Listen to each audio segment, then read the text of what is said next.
ఇప్పుడు మనం చూస్తున్నాం సార్ బాలకోటయ్య గారు.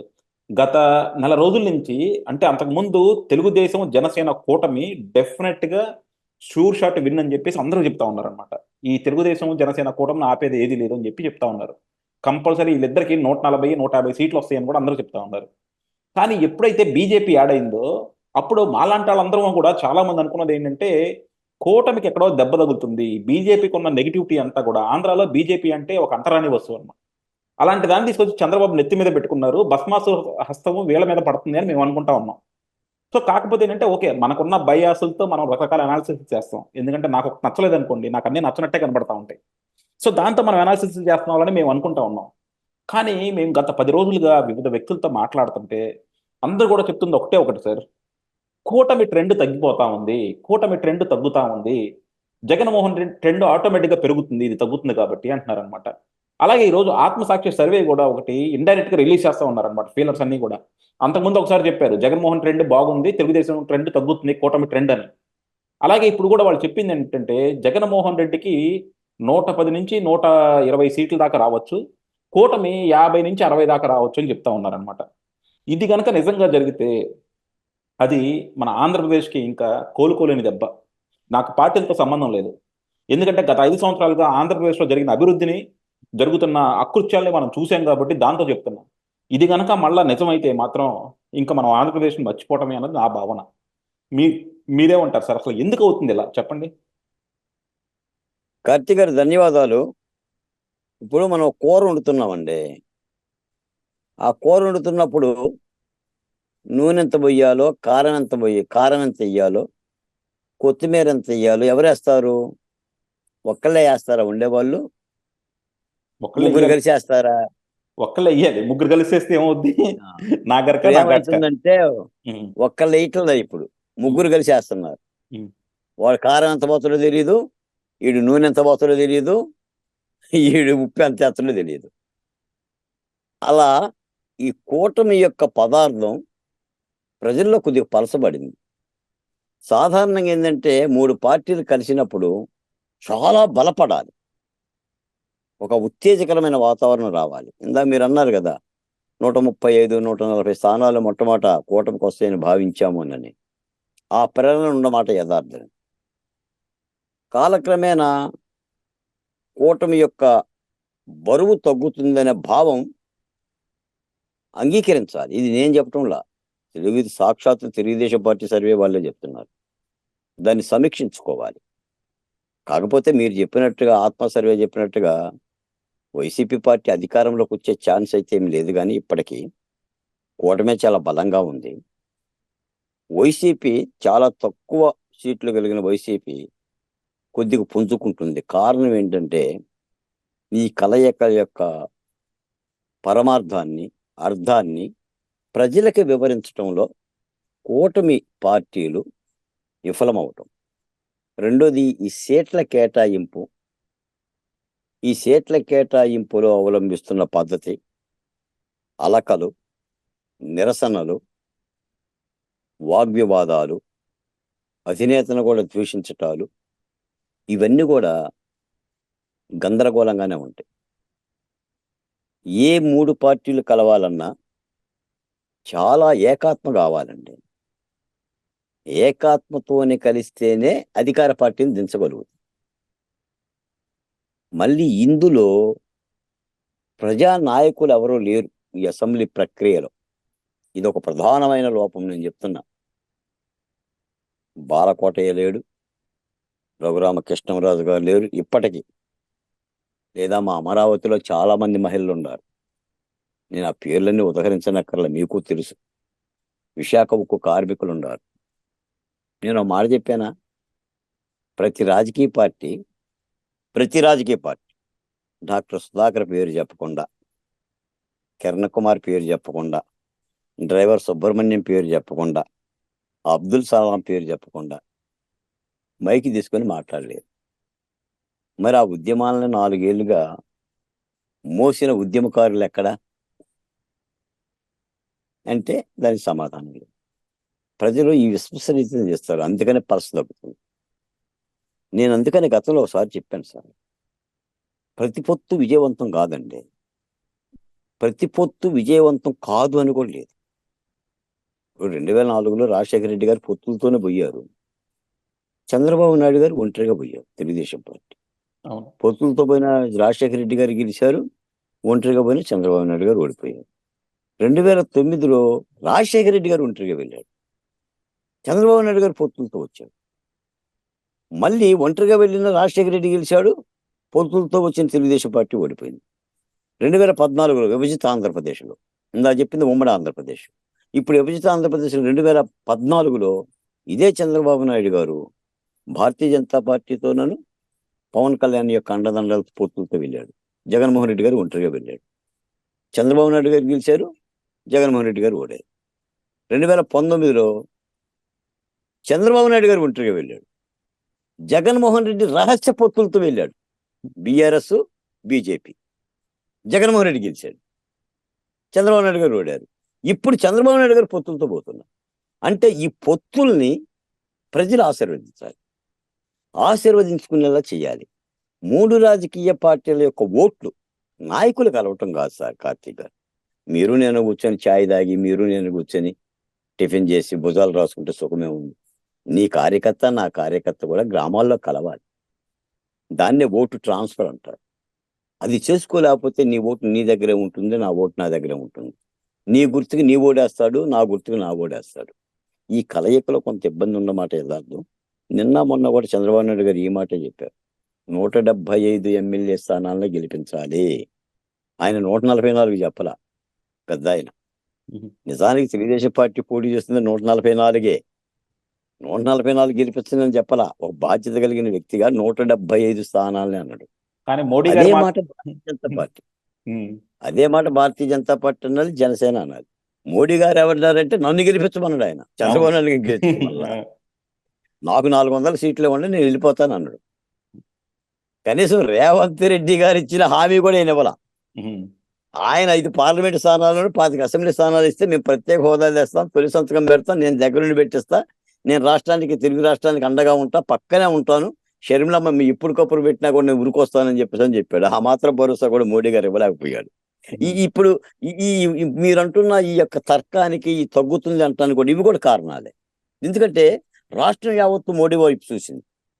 పోలవరం గురించి ఆయన మాట్లాడతాడా, అమరావతి గురించి ఆయన మాట్లాడతాడా, విశాఖ ఉక్కు కార్మికులు అయితే ప్రైవేటీకరణ చేయనని మోడీ గారు ఏమైనా అభయం ఇస్తారా, ఏమైనా హోదా గురించి మాట్లాడతాడా, పోనీ కొత్తగా ఏమైనా వరం ఇస్తాడా, ఏమైనా అభయం ఇస్తాడా అని ఆశించారు. కనీసం దాన్ని ఊసేలేదు. 400 పాస్ అన్నాడంతే. 400 పార్లమెంట్ స్థానాలు ఇవ్వండి అని చెప్పుకున్నాడు. ఆయన పథకాల గురించి 2 చెప్పుకోండు. కాబట్టి ప్రజలు ఏం చేస్తున్నారంటే కొద్దిగా ఇబ్బందిగా ఉంటుంది. మీరు అన్నట్టుగా సాధారణంగా ఏంటంటే చంద్రబాబు నాయుడు గారు ఒక రాజకీయ పరిణతి కలిగిన వ్యక్తి కాబట్టి, యుద్ధం ఎలా చేయాలని తెలుసు కాబట్టి, ఇప్పుడు మీకు ఒక మాట చెప్తే అసలైన మాట, ఇప్పుడు పొత్తులు అంటే ఏకపార్టీ అని అర్థం కాదు. భిన్న పార్టీలు, భిన్న స్వభావాలు, భిన్న సిద్ధాంతాలు. కానీ పొత్తు అంటే ఏంటంటే ఒక అంశం మీద గెలుస్తున్నాం. ఏంటి అంశం? వైసీపీ పార్టీని గద్దెదించడం, జగన్మోహన్ రెడ్డి గారిని గద్దెదించడం. అన్నప్పుడు ఏంటంటే ఈ పోరాటం ఖచ్చితంగా 3 పార్టీలు ఆ దిశగానే చేయాలి. అక్కడ 2 పార్టీలు చేస్తున్నట్టు కానీ 3వ పార్టీ చేస్తున్నట్లేదు. అది ప్రాబ్లం. బీజేపీ చంద్రబాబు, పవన్ కళ్యాణ్కి కంపల్సరీ జగన్మోహన్ రెడ్డిని దింపాలని ఉంది. కానీ మోడీకి జగన్మోహన్ రెడ్డి దింపాలని లేదు. మోడీకి జగన్మోహన్ రెడ్డి వచ్చినా పర్లేదు, చంద్రబాబు వచ్చినా పర్లేదు అని అంటున్నాడు అనమాట. అది ప్రాబ్లం అవుతుంది అక్కడ పొత్తుకి. ఇవాళ కూడా చంద్రబాబు నాయుడు గారు అలా మాట్లాడటంలా భారతీయ జనతా పార్టీ అండదండలు మెండుగా ఉన్నాయని, భారతీయ జనతా పార్టీ తోడ్పాటుతోనే మనం ఈ ఎన్నికల ప్రక్రియలో గెలుస్తామని, జనసేన పవన్ కళ్యాణ్ గారు కష్టపడుతున్నారని ఆయన 2 పార్టీలు కూడా భుజాన్ని వేసుకొని చెప్తున్నాడు. ఆయన 2018 దాకా కూడా అలాగే చెప్పారు. మోడీ గారు గొప్ప నాయకుడు, మోడీ గారు మనకి అన్ని పోలవరం కడతానికి ఇస్తారు డబ్బులు, మన క్యాపిటల్ కడతారు, అన్ని కూడా అప్పుడు చెప్పారు. మళ్ళీ 2019లో మార్చారు. సో చంద్రబాబు గారు ఏంటంటే ఆయన సాయి శక్తిలో ప్రయత్నిస్తున్నారు. ఆయన ఏంటంటే ఆయన ఎప్పుడు బయటపడతారంటే ఇంకా తప్పదు అన్నప్పుడు బయటపడతారు. అప్పుడు దాకా ఆయన బయటపడరు మిగతా వాళ్ళలాగా. అది ఏదైనా ఇప్పుడు మీరు చెప్పిన అనాలిసిస్ ప్రకారంగా కూటమి అభ్యర్థులు కూడా నల్లేరు మీద బండిలా వెళ్ళిపోతుంది అని అనుకోకూడదు. కష్టపడాలి, ప్రజల్లోకి పొత్తు యొక్క అవసరాన్ని తీసుకెళ్ళాలి, మా బోటు వలన కూడా జత చేసుకోవాలి, కలుపుకోవాలి, ఉద్యమ శక్తులను కూడా ప్రజలకు చూపించగలగాలి. ఈ ఎన్నికల ప్రక్రియలో ఎక్కడో బాధ్యతలు చేపట్టాలి. మేము తిరుగుతున్నాం కదా, మేము గెలిచేస్తాం, మేము వచ్చేస్తాం అని చెప్పేసి అంత అంత ఈజీగా ఉండదు ఎన్నికల ప్రక్రియ. ఎందుకంటే దాదాపు 4,8,00,000 మంది ఓటర్లు ఇస్తున్నారు. ఓటర్ల చైతన్యం వివిధ భంగిమల్లో ఉంటుంది. ఒకటి చైతన్యం ఒక సామాజిక వర్గ చైతన్యం మరో సామాజిక వర్గానికి ఉండదు. ఇంకో సామాజిక వర్గ చైతన్యం ఇంకో సామాజిక వర్గానికి ఉండదు. అన్ని పనిచేస్తాయి.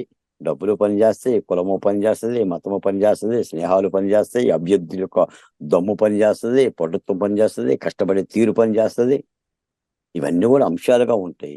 కాబట్టి నేను నేను ఇంకో మాట కూడా చెప్తున్నా. ఇప్పుడు ఈ ప్రకటించిన తెలుగుదేశం పార్టీ యొక్క సీట్లలో వాళ్ళే చెప్తున్నారు పలానా సీటు ఓడిపోతుంది, పలానా సీటు ఓడిపోతుంది, పలానా సీటు ఓడిపోతుందని.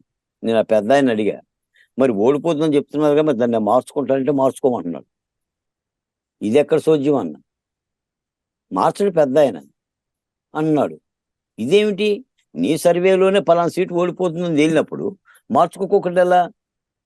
ఈ ఈ ఈ మూర్ఖత్వం ఏంటి అంటే, దేనికి ప్రాధాన్యత ఇస్తున్నారు మీరు? ప్రజల విశ్వాసానికి ప్రాధాన్యత ఇస్తున్నారా, కరెన్సీ ఎన్నికలు జరుపుతున్నారా? ఎన్నికలు కరెన్సీగా మారిపోవటం అనేది ఒక పెద్ద దుర్గమత అయిపోయింది కార్తీక్ గారు. అవును. అంటే డబ్బుల మీద రాజకీయం చేద్దామనే ఆలోచన తెలుగు రాష్ట్రాల్లో ఎక్కువ. నీకు ఇతర 28 రాష్ట్రాల్లో ఎక్కడా ఉండదు ఇంత ఇంత దుర్మార్గంగా. మన ఏంటంటే అసలు ఎమ్మెల్యే అంటే 25 కోట్లు, 50 కోట్లు, 100 కోట్లు. 100 కోట్ల 100 కోట్లు పెట్టుకుని ఏం చేస్తున్నాడు నియోజకవర్గంలో? గొడ్డలపై తీసుకొని తిరుగుతురా? రేపు పొద్దున ఏమవుతుందంటే, గెలిచిన వాడేమో ఓడిన వాడేమో అక్కడే ఏడుతాడు, గెలిచిన వాడు ఇంటికి వెళ్ళి ఏడుతాడు. 50 కోట్లు 100 కోట్లు పెట్టేసి ఏం వెళ్దామని? ఇందాక డిబేట్లో విన్నా, ఒక పార్టీ నాయకుడు అన్నాడు, అసలు ప్రతోడు ఎమ్మెల్యే సీటు కావాలంటున్నాడంట. ప్రతోడు ఎమ్మెల్యే సీటు ఎగబడుతున్నాడంట. ఎందుకు ఎగబడతాడు? ఇంతలో పచ్చిత్తి కలిగిన రాజకీయాలనే. నువ్వు ఎట్ట సీట్లు ఇస్తున్నావు తెలియదేంటి జనానికి? మరీ పిల్లిలాగా పిల్లి పాలు తాగుతూ నన్ను ఓడి చూడలేదని చెప్పి ఉంటేట ఎమ్మెల్యే సీట్లు ఎట్ట వస్తాయి తెలీదా? 6వ తరగతి పోరగాడు చెప్పు. నాయకులు మళ్ళీ దీన్ని కప్పిపుచ్చటాలు. ఇప్పుడు ఆ స్తోమత గల్లోడు దానికి ఎదుర్కోగలిగినాడు సీటు అడుగుతాడు, ఒకళ్ళు ఇద్దరు, అంతే తప్ప ప్రతివాడు అడుగుతాడు. అట్లా చేయాలి. మరి మేము అడిగి ఎప్పుడో ఎమ్మెల్యేలో కావాలి, మరి మాకు సీట్లు రావాలి కదా. దేవుడు 2 చేతులు ఇచ్చిందని చెప్పి పైన కింద మూసుకొని కూర్చున్నాం కదా. ఎందుకంటే ఆ ధనమే ఇదం జగత్ అని కదా మాకు తెలుసు కదా, రాజకీయాలు అంటే ఎలా ఉంటాయో పసిపెట్టలేమేం కాదు కదా. అందుకని రాజకీయ మనీకి, డబ్బుకు ప్రాధాన్యత కాకుండా ప్రజల విశ్వాసానికి ప్రాధాన్యత ఇవ్వాలి, కష్టపడాలి. ప్రజలకి జరుగుతున్న నష్టాన్ని రాష్ట్ర ప్రభుత్వం, నేను మొన్న డిబేట్లో చెప్పాను, ఇప్పుడున్న తరుణంలో జగన్మోహన్ రెడ్డిని ఎంత గట్టిగా తిట్టామనే దానికంటే ప్రజల్ని ఎంత గట్టిగా మేల్కొల్పామనేది పెద్ద సమస్యగా ఉండాలి, బాధ్యతగా ఉండాలి. ప్రజలకి ఏం చెప్పగలిగాం, ఎలా చైతన్యవంతం చేయగలిగాం, ఎలా తట్టి లేపామనేది. వీళ్ళు ఇది మర్చిపోతున్నారు. వాడిని జైలు పంపిస్తా, మేము రాగానే జైలుకు పోతాడు, ఈయన జైలు పంపిస్తా, ఓని జైలు పంపిస్తావు, ఏడ పంపించావు? అందరూ పంపిస్తాం అన్న వాళ్ళు జైలుకు పోయారు. ఇప్పుడు ఈ రెచ్చగొట్టే మాటల మూలాన్ని కూడా నష్టం వస్తుంది. రాష్ట్రం ఏమవుతుంది, రాష్ట్రం ఎలా దిగాల పడ్డది, ఎంత నష్టపోయాం, బిడ్డలకు ఉద్యోగాలు ఏమైనాయి, బతుకుదెరువు ఏమైంది, రాజధాని ఏమైంది. కాబట్టి ఇలాంటి యొక్క పరిపాలన రుగ్మతలను ప్రజల్లోకి చెప్పాల్సిన వ్యక్తుల చేత కూడా తీసుకెళ్తాయి.